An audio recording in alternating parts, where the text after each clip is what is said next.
Obesity సగటు 24%. భారతదేశంలో obesity భారీగా పెరిగినట్టు ఆర్థిక సర్వే 2024 వెల్లడించింది. 18 నుంచి 69 ఏళ్ల వయసు ఉన్న వారిపై సర్వే చేయగా గత ఏడాదితో పోలిస్తే స్థూలకాయం ఎక్కువగా పెరిగినట్టు స్పష్టమైంది. రాష్ట్రాల వారీగా పురుషులు, మహిళల్లో ఎంతమంది ఒబేసిటీతో బాధపడుతున్నారో ఇప్పుడు చూద్దాం. నేషనల్ ఫ్యామిలీ హెల్త్ సర్వే ప్రకారం దేశంలో సగటున 22.9% మగాళ్లు స్థూలకాయంతో బాధపడుతున్నారు. గతంలో ఇది 18.9%గా ఉంటే ఈ ఏడాది ఏకంగా 4% పెరిగింది. మహిళల్లోనూ స్థూలకాయం సగటు 20.6% ఉండగా ఇప్పుడు 24%కి పెరిగింది. అంటే పురుషుల కంటే మహిళలే ఊబకాయంతో ఎక్కువ బాధపడుతున్నారు. స్థూలకాయంతో బాధపడుతున్న రాష్ట్రాల్లో ఢిల్లీ మొదటి స్థానంలో ఉండగా ఆ తర్వాతి స్థానంలో తమిళనాడు రాష్ట్రం ఉంది. ఢిల్లీలో మహిళల్లో ఒబేసిటీ 41.3%, పురుషుల్లో 38% ఉంది.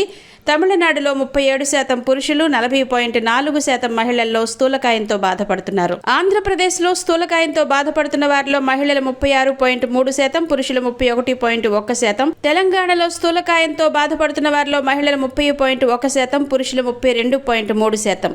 ఇక పట్టణ ప్రాంతాల్లో స్థూలకాయం బాగా పెరిగినట్టు సర్వేలో గుర్తింపు.